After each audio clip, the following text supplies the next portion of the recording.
El día de hoy vamos a trabajar con el tema estructuras de control del corte 1 del pensamiento computacional. Vamos a revisar algunos tipos de estructura que nos permiten resolver ciertos problemas según sea el caso. El primero que vamos a revisar es la estructura secuencial, que es aquella en la que una acción, es decir, una instrucción, sigue a otra en el orden en el que están escritas. En el caso de mi diagrama puedo observar que tengo mi punto de entrada y mi serie de acciones hasta que finalice mi punto de salida. En este diagrama puedo observar que la tarea sucede de modo que la salida de uno es la entrada de la siguiente y así sucesivamente hasta el fin del proceso. Un pequeño ejemplo de este tipo de estructura es el algoritmo de levantarse todas las mañanas para ir a la escuela, en el que mis procesos son levantarse de la cama, tomar ropa limpia, caminar al baño, quitarse la pijama, ducharse, tomar una toalla, secar el cuerpo, vestirse, desayunar y caminar hacia el colegio. El siguiente tipo que vamos a revisar es la estructura de decisión if-sí. Esta se utiliza cuando en el desarrollo de la solución de un problema se debe tomar una decisión para establecer un proceso a señalar o un camino alternativo a seguir.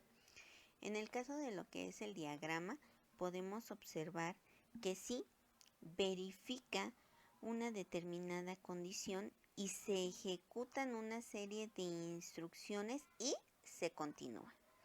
Pero si la condición no se cumple, no se ejecutan las instrucciones a seguir y entonces finaliza mi proceso.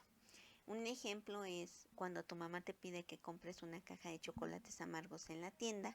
Si no hay de ese tipo, no debes comprar nada. Entonces mi proceso es ir a la tienda. Mi decisión o mi condición es si hay chocolates amargos, entonces pedir una caja, pagar el dinero. Y si no, de lo contrario no voy a pagar nada y finaliza mi proceso. El siguiente tipo son las estructuras de control. Esta es una herramienta que permite ejecutar operaciones que se deben aplicar un número repetido de veces. Permite dar solución a problemas más complejos que no pueden ser resueltos en una sola acción. Dependen de repetir la misma acción, realizar acciones diferentes en función del valor de una expresión, entre otros. En este caso tengo mi punto de entrada, mi condición y la serie de instrucciones y mi punto de salida. En este caso puedo ver que una estructura de control tiene un único punto de entrada y un único punto de salida y se compone de sentencias o de otras estructuras. Y existen tres tipos fundamentales que son la secuencial, las alternativas y las repetitivas. Un pequeño ejemplo de este tipo de estructura es que un profesor necesita pasar asistencia a 40 alumnos. En el proceso de mi algoritmo saco la hoja de asistencia y saco mi pluma, pero el proceso a repetir 40 veces es preguntar por el nombre del alumno, escribir la asistencia de la lista con pluma y finalizo mi proceso de la repetición y obviamente finalizo mi algoritmo. Vamos a revisar la parte de lo que es una estructura de decisión sí, entonces sí. Este tipo de estructura podemos nosotros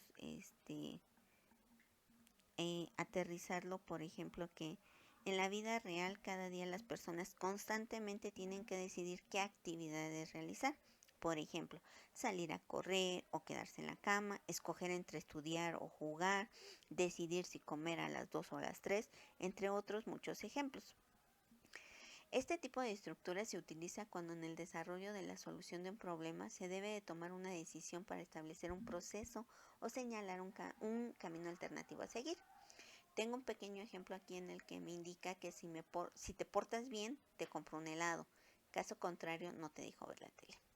Este tipo de estructura de decisión se determina qué instrucciones deben ejecutarse dependiendo del cumplimiento de una condición, donde la condición es una expresión booleana, es decir, el valor de la condición puede ser verdadero o falso. En el siguiente bloque de instrucciones, sí es la condición 1 que es evaluada como verdadera, especificada en esta opción. Entonces, Si esto resulta verdadero, se ejecutan las instrucciones que se encuentran dentro del bloque de la estructura, pero de lo contrario, si la condición es falsa, las instrucciones dentro del cuerpo simplemente son evitadas.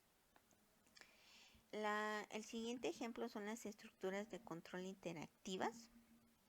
Al igual que en las estructuras de decisiones en la vida diaria, también existen situaciones que frecuentemente se resuelven realizando determinada secuencia de pasos que pueden repetirse muchas veces. Por ejemplo, el proceso que seguimos para comer mientras no se termina la comida, los pasos que realizamos para llamar por teléfono mientras no nos contesta la persona. Entonces, los algoritmos que tienen la particular de que la ejecución de algunos de sus pasos puede repetirse muchas veces mientras no se logre la meta trazado, se le conoce como algoritmos iterativos o repetitivos. Y sus variantes pueden ser repetir para, repetir hasta o repetir mientras. Veamos la estructura repetir para. Esta estructura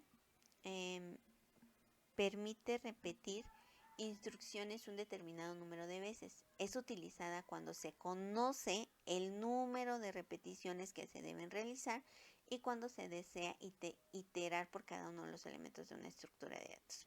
Entonces va a repetir aquí la sentencia, visualiza la inicialización del proceso, la condición y la incrementa por el número que tenemos determinado y hace el bloque de instrucciones hasta finalizar. La siguiente estructura es estructura repetir hasta, que permite repetir determinadas instrucciones hasta que su condición sea falsa. Las instrucciones dentro del cuerpo de la estructura son ejecutadas primero, por lo que dichas instrucciones se ejecutan por lo menos una vez. Posteriormente, la condición es evaluada, especificada en el until. Y si la condición es verdadera, nuevamente se ejecutan las instrucciones dentro del cuerpo de la estructura y posteriormente se vuelve a verificar la condición hasta que finaliza. Finalmente, la estructura repetir mientras permite repetir determinadas instrucciones mientras su condición permanezca verdadera. Si la condición es evaluada como verdadera, entonces se ejecutan las instrucciones que se encuentran dentro del cuerpo de la estructura y finalmente cuando la condición es falsa, la repetición termina. En este pequeño ejemplo podemos ver el while, que es mientras la condición se cumpla, la serie de instrucciones se van a ejecutar. Resumiendo, una estructura iterativa o de repetición permite ejecutar una o varias instrucciones especificando un número determinado de veces o en caso de que se desee de forma indefinida, siempre y cuando se cumpla una condición. Es importante también considerar que su aplicación dependerá de cada lenguaje de programación. Esta es la parte de una pequeña de los pequeños tipos de estructura que podemos utilizar acompañada de los algoritmos para resolver un problema.